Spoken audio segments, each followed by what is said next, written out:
ಬೆಂಗಳೂರು ಹೊರವಲಯದಲ್ಲಿ ಭಯಾನಕ ಮರ್ಡರ್ ಆಗಿದ್ದು ಬಾಮೈದನನ್ನ ರಣಭೀಕರವಾಗಿ ಭಾವ ಕೊಲೆಗೈದಿರುವಂತಹ ಭೀಕರ ಘಟನೆ ನಡೆದಿದೆ.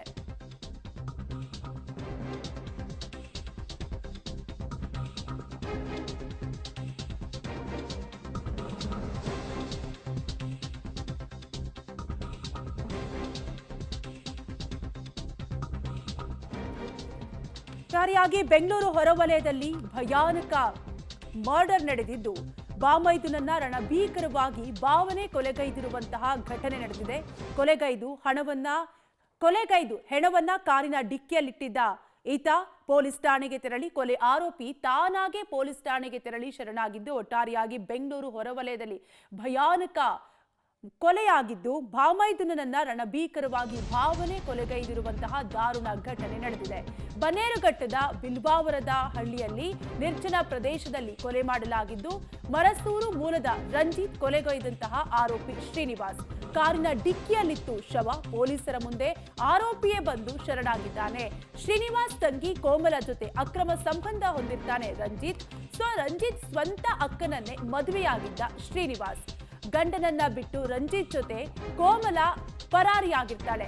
ಹೀಗಾಗಿ ಇದೇ ವಿಚಾರವಾಗಿ ಗಲಾಟೆಯಾಗಿದ್ದು ರಂಜಿತ್ ಅನ್ನ ಶ್ರೀನಿವಾಸ್ ಕೊಲೆಗೈದಿದ್ದು ಬನ್ನೇರುಘಟ್ಟ ಪೊಲೀಸರಿಂದ ಆರೋಪಿಯನ್ನ ವಶಕ್ಕೆ ಪಡೆದು ಈಗಾಗಲೇ ವಿಚಾರಣೆಯನ್ನು ಕೂಡ ನಡೆಸಲಾಗ್ತಾ ಇದೆ. ಒಟ್ಟಾರೆಯಾಗಿ ಆತನೇ ಕೊಲೆ ಮಾಡಿ ಪೊಲೀಸರ ಮುಂದೆ ಆತನೇ ಶರಣಾಗಿರುವಂತಹ ಘಟನೆ ನಡೆದಿದ್ದು ಬೆಂಗಳೂರು ಹೊರವಲಯದಲ್ಲಿ ಭಯಾನಕವಾಗಿ ಮರ್ಡರ್ ಮಾಡಿದ್ದು ಬಾಮೈದನನ್ನ ರಣಭೀಕರವಾಗಿ ಭಾವ ಕೊಲೆಗೈದು ಹೆಣವನ್ನ ಕಾರಿನ ಡಿಕ್ಕಿಯಲ್ಲೇ ಈತ ಇಟ್ಟಿರ್ತಾನೆ.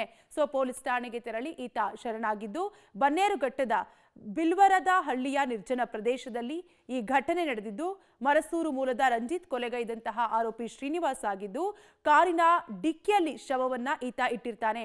ಪೊಲೀಸರ ಮುಂದೆ ಆರೋಪಿಯೇ ಬಂದು ಶರಣಾಗಿದ್ದು ಶ್ರೀನಿವಾಸ್ ತಂಗಿ ಕೋಮಲ ಜೊತೆ ಅಕ್ರಮ ಸಂಬಂಧವನ್ನ ಈ ರಂಜಿತ್ ಹೊಂದಿರ್ತಾನೆ. ರಂಜಿತ್ ಸ್ವಂತ ಅಕ್ಕನನ್ನೇ ಶ್ರೀನಿವಾಸ್ ಮದುವೆಯಾಗಿದ್ದು ಗಂಡನನ್ನ ಬಿಟ್ಟು ರಂಜಿತ್ ಜೊತೆ ಪರಾರಿಯಾಗಿರ್ತಾಳೆ ಕೋಮಲ. ಹಾಗಾಗಿ ಈತ ಕೊಲೆ ಮಾಡಿದ್ದಾನೆ. ಡೀಟೇಲ್ಸ್ ಕೊಡ್ತಾರೆ ನಮ್ಮ ಪ್ರತಿನಿಧಿ ಅಂಬರೀಶ್. ಅಂಬರೀಶ್, ಯಾವಾಗ ಆಗಿದ್ದು ಈ ಘಟನೆ? ಕೊಲೆ ಆರೋಪಿ ಪೊಲೀಸರ ಮುಂದೆ ಬಾಯ್ಬಿಟ್ಟಿದ್ದಾದ್ರೂ ಏನು? ಪ್ರಾಥಮಿಕ ತನಿಖೆಯಲ್ಲಿ ಏನೆಲ್ಲ ಗೊತ್ತಾಗ್ತಿದೆ? ಕಾವ್ಯ, ಖಂಡಿತ ಭಾವನಿಂದನೇ ಬಾಮೈದನನ್ನ ಕೊಲೆ ಮಾಡಿರುವಂತ ಘಟನೆ ಇವತ್ತು ಬನ್ನರ್ಘಟ್ಟ ಸಮೀಪದ ಬಿಲ್ವಾರದಲ್ಲಿ ಬಳಿ ನಡೆದಿರುವಂತದ್ದು. ಬನ್ನರ್ಘಟ್ಟ ಸಮೀಪದ ಬಿಲ್ವಾರದಲ್ಲಿ ನಿವಾಸಿಯಾದಂತಹ ಶ್ರೀನಿವಾಸ್ ಮತ್ತು ಮರ್ಸೂರು ಮೂಲದ ರಂಜಿತ್ ಅಂತೇಳಿ 24 ವರ್ಷದ ಯುವಕನನ್ನ ಇವತ್ತು ರಾತ್ರಿ ಮಧ್ಯರಾತ್ರಿ 1 ಗಂಟೆಯಲ್ಲಿ ಆತನನ್ನ ಮನೆಗೆ ಹೋಗಿ ಕಿಡ್ನಾಪ್ ಮಾಡ್ಕೊಂಡು ಹೋಗುವಂತದ್ದು. 2 ಕಾರ್ನಲ್ಲಿ ಹೋಗಿ ಒಂದು 8 ಜನ ಆತನನ್ನ ಮರ್ಸೂರಿನಿಂದ ಆತನನ್ನ ಕರ್ಕೊಂಡು ಹೋಗ್ತಾರೆ. ನಂತರ ಅವರ ತಂದೆನೂ ಸಹ ಏನು ಶ್ರೀನಿವಾಸ ಅಳಿಯನ ಬಳಿ ಮಾತಾಡ್ತಾ ಇರ್ತಾರೆ. ಮಧ್ಯಾಹ್ನ 3 ಗಂಟೆ ತನಕನೂ ಸಹ ಅವರ ತಂದೆಗೆ ನಿಮ್ಮ ಮಗನನ್ನ ವಾಪಸ್ ಮನೆಗೆ ಕಳಿಸ್ತೀನಿ ಅಂತೇಳಿ ಪದೇ ಪೋನ್ ಮಾಡಿದಾಗ್ಲೂ ಹೇಳ್ತಾ ಇರ್ತಾರೆ.